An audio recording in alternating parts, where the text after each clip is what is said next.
사막을 건너는 6가지 방법. 스티브 도나휴. 포장도로가 끝나면 거기서부터 진짜 사막이 시작된다. 포장도로가 끝날 때까지는 길을 잃을 수도 없고 어딘가에 갇힐 수도 없다. 길이 끝나는 순간부터 사하라 사막과 인생의 사막이 정말 험난해진다. 우리는 자기가 건너고 있는 사막의 존재를 망각한 채 1차선 고속도로 위를 고속 질주한다. 그러다가 인생이 갑자기 멈추어 서면 그때부터 여행에, 특히 앞으로 나아갈 수 없게 된 상황에 집중하기 시작한다. 우리가 변화의 사막에서 막히게 되는 이유는 탄탄한 땅에서 운전할 때 필요한 기술이 부드러운 변화의 모래 위에서는 아무짝에도 쓸모가 없기 때문이다. 때로 우리의 고속도로는 눈 깜짝할 사이에 심장이 한번 뛰는 순간에 전화 한 통에 또는 이메일 한 통에 사라진다. 배우자가 39에 심장마비로 사망했을 때, 아무런 예고도 없이 해고되었을 때, 일을 끝내고 돌아와 보니 집은 텅 비어 있고 냉장고 위에 메모 한 장만 덜렁 남아있을 때 우리는 고속도로의 끝을 본다. 친한 친구 하나가 45살이 된 생일을 지나고 얼마 지나지 않아 내게 전화를 해서 암 진단을 받았다고 말했다. 포장도로 위를 달려왔던 우리의 관계, 그의 직장, 그리고 일상생활이 갑자기 모두 멈춰버렸다. 스티브 T는 곧 자기 안에 갇혀버리고 말았다. 고통의 암 환자와 마찬가지로 스티브도 다른 사람들에게 도움 청하기를 꺼렸다. 대부분의 경우 그 과정은 점진적으로 진행된다. 모래가 직업이나 결혼의 고속도로를 덮기 시작한다. 예측 가능함의 포장도로는 중년에 갈라지기 시작하고 우리는 그때까지 여행하고 있던 다 무너진 길을 돌아서 모래 언덕으로 우회할 수밖에 없다. 도로가 갑작스럽게 끝나버리건 또는 점진적으로 갈라지건 결과는 똑같다. 결국 우리는 변화의 모래에 갇히게 되는 것이다. 갇히는 것은 변화할 수 있는 좋은 기회이자 인생의 깊은 부분으로 들어가 볼 수 있는 소중한 기회이기도 하다. 한 번도 갇혀본 경험이 없다면 자기가 어디에 있는지도 깨닫지 못한다. 갇히게 되면 여러 가지 좋은 일이 일어날 수 있다. 하지만 어딘가에서 막히게 되었을 때 그 사실을 잘 인지할 수 있어야 한다. 정체 상태에 빠졌을 때 이를 안다. 인간관계나 직업 또는 취미에 대한 열정이 식어버리면 판에 박힌 김 빠진 생활을 할 수도 있다. 현 상황을 잘 알지만 그것을 바꿀 수 없다고 느낀다면 자신의 생활을 규정하는 틀이 아주 견고한 것이다. 이렇게 판에 박힌 생활을 하다 보면 맥이 빠지고 지루하며 매사가 재미없어진다.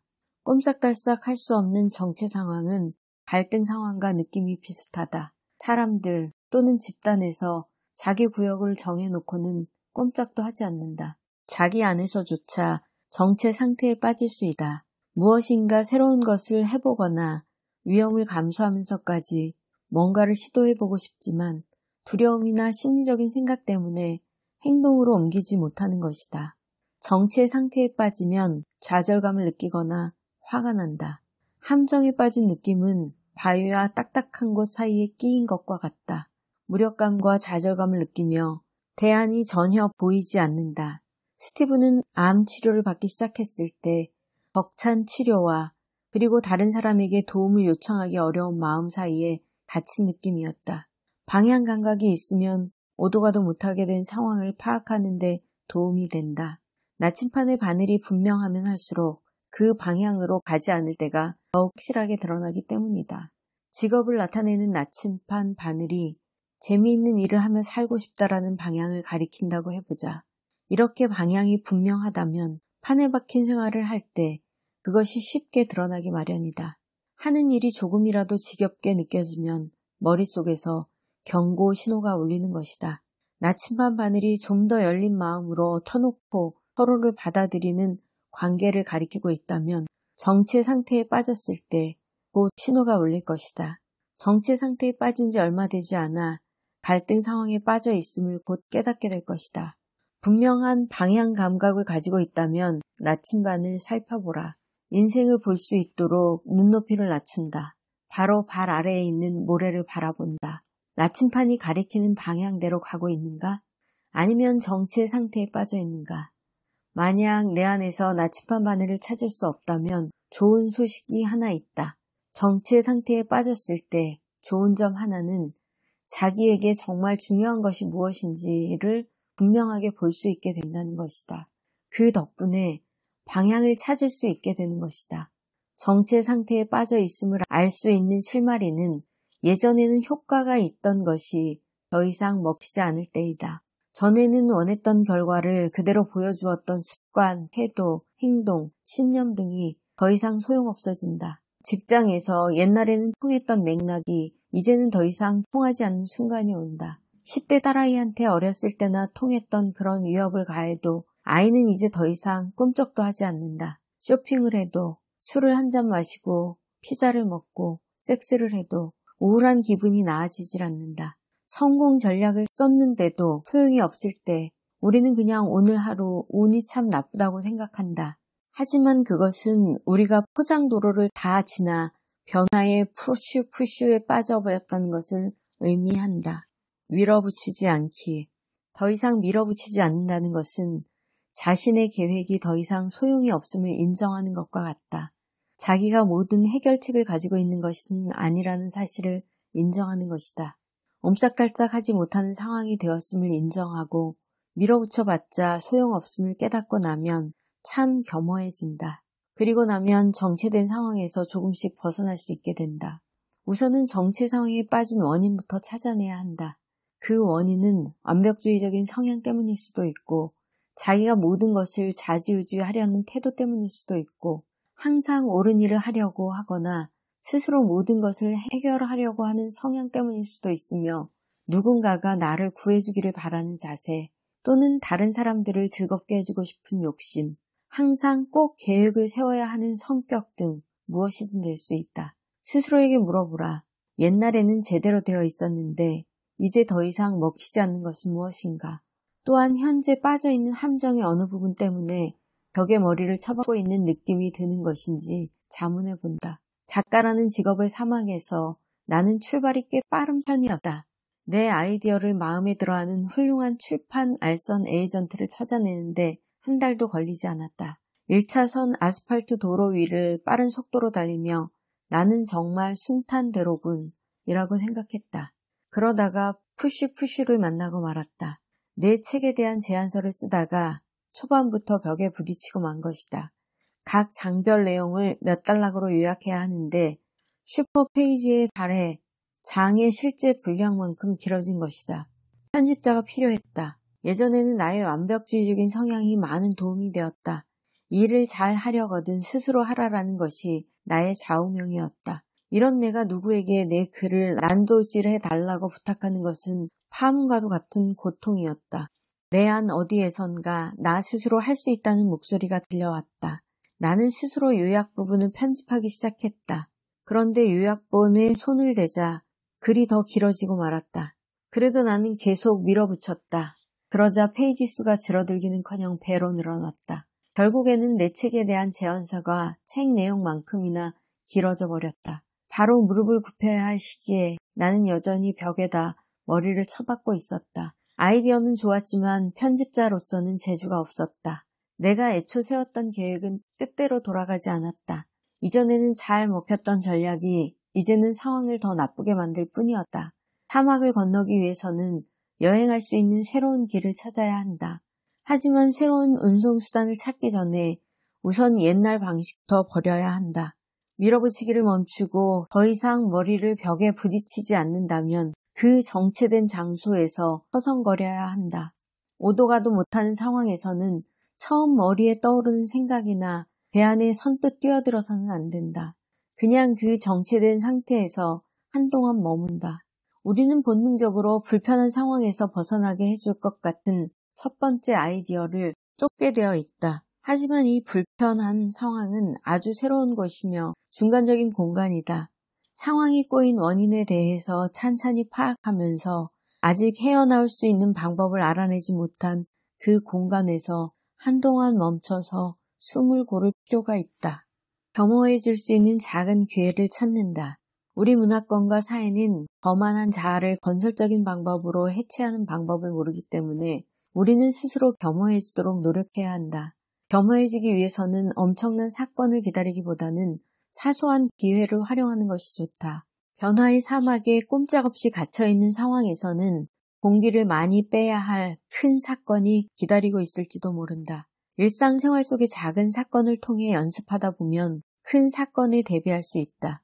우리가 너무 까다로워지는 순간 화가 나거나 참을성이 없어지고 유치해지거나 또는 역겨워지고 둔감해지거나 오만해지는 순간이 오면 자아에서 공기를 빼고 실질적이며 건전한 방향으로 전환할 기회로 보면 된다. 그것은 자존심을 무너뜨린다거나 스스로에게 엄해진다거나 완전한 패배자가 되는 것을 의미하지는 않는다. 그것은 단순히 받아들이는 것이다.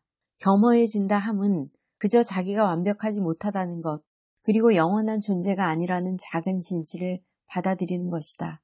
약점까지 포함하여 있는 그대로의 자신을 받아들이는 것이 바로 겸허함이며 이를 통해 더 높이 일어설 수 있다. 우리가 사막에서 겪는 변화는 종종 우리 자체가 바뀌는 것이 아니라 세상을 바라보는 우리의 관점이 바뀌는 것이다. 현재 상황에 대해서 냉혹하리만큼 정직해야 한다. 잘못한 일이 있으면 인정하고 사과할 일이 있으면 사과하고 끼어든 앞차 운전자를 용서해야 한다. 무언가 생각했던 대로 일이 안 풀리면 화를 내거나 남을 탓하기보다는 실망감 그 자체를 느껴야 한다. 잘못된 것을 바로잡거나 번화시켜 들지 말아야 한다. 핑계를 찾아서도 안 된다. 그냥 겸허해지는 마음 상태를 그대로 느낀다. 크게 숨을 들이키고 여전히 자아의식이 살아있음에 주목한다. 자아는 완전히 사라지지 않지만 이제 약간은 겸허해질 수 있는 마음 자세를 배운 것이다. 바람을 빼는 것은 인생의 일부이다. 그런 모습은 섹시한 모습과는 거리가 멀어 피플 표지에는 나올 수 없을 것이다. 하지만 인간이라는 잡지가 있다면 그 표지를 장식할 수 있을 것이다. 왜냐하면 아주 작은 사건에라도 겸허해지고 난 사람은 더욱 인간적이고 더욱 현실적이며 살아있는 존재처럼 느껴지기 때문이다. 겸허해질 수 있으면 방황도 가능해진다. 우리는 사막에서 신기루를 찾아 헤맨다. 내 안의 나침반을 찾는 것은 과학으로 불가능하다. 우리가 따라왔던 방향이 신기루였음이 드러나면 겸허해질 수 있다. 그때 그 기분을 그대로 느껴라. 그것이 본인에게 좋은 경험이었다고 믿어야 한다. 그리고 목적 있는 방황을 계속해야 한다. 지난해 여름 나는 일주일에 한 번 정도 뭔가 재미있고 경쟁적인 오아시스가 필요하다는 것을 깨달았다. 성인 혼성 소프트볼 리그에 참가 신청을 하는 것은 쉬운 일이었다. 나는 어렸을 때 야구했던 경험이 있었던 터라 야구는 자신이 있었다. 하지만 우리 팀의 한 여자는 그렇지 못했다. 오스트레일리아가 고향인 데니얼은 한 번도 야구를 해본 적이 없었다. 우리 마을에 이사 온 지도 얼마 되지 않았고 야구를 하면 재미도 있고 친구도 사귈 수 있을 것 같아서 리그에 가입했다고 했다. 첫 게임에서 데니얼은 맨손으로 공을 잡으려다가 엄지손가락을 삐고 말았다. 공을 잡을 때보다는 놓칠 때가 더 많았고 두세 번은 베이스를 거꾸로 돌기까지 했다. 하지만 경기가 있을 때마다 한 번도 빼놓지 않고 항상 참가한 사람은 데니얼밖에 없었다. 경기를 가장 재미있게 즐긴 사람도 데니얼이었다. 그녀는 겸허한 자세를 가졌기에 자아에 대해 그리 연연해하지 않고 오아시스에서의 활기찬 생활을 즐길 수 있었던 것이다. 오만한 자아 때문에 춤추기를 두려워하는 사람이 얼마나 많은가. 누구도 어리숙해 보이는 것을 좋아하지 않는다. 그림 수업, 시쓰기, 외국어 배우기 등등 자아에서 공기를 조금만 빼면 즐길 수 있는 수많은 오아시스가 있다. 오아시스가 가까이 있을 때도 좋은 모양새를 유지하는 데 몰두하다가 또는 잘해야 한다는 생각에 집착하다가 사막에 갇혀버리고 만다. 자기가 망가지는 모습을 두려워하다가는 새로운 오아시스를 즐기는 경험을 영영 못하게 될지도 모른다. 이렇게 조금씩 바람을 빼다 보면 크게 바람을 빼야 하는 상황에도 대비하게 된다. 타인과 진정으로 통하기 위해서는 자존심을 삼키거나 사과를 해야 할 때도 있고 거짓말, 실수 또는 배신에 대해 솔직하게 인정해야 할 때도 있다. 자아에서 공기를 조금만 빼면 꼬인 인간관계의 사막에서 헤어나와 다른 사람과 교류하는 치유의 오아시스로 들어설 수도 있다. 사하라 사막에서 타이어에 공기를 빼는 건 부끄러워해야 할 일이 아니다. 공기를 빼는 것은 여행의 일부이다. 인생을 살면서 공기를 빼야 할 때 부끄러워해야 할 필요가 없다. 공기를 빼면 막힌 상황에서 벗어나 다시 사막을 건너는 여정에 오를 수 있다. 사막을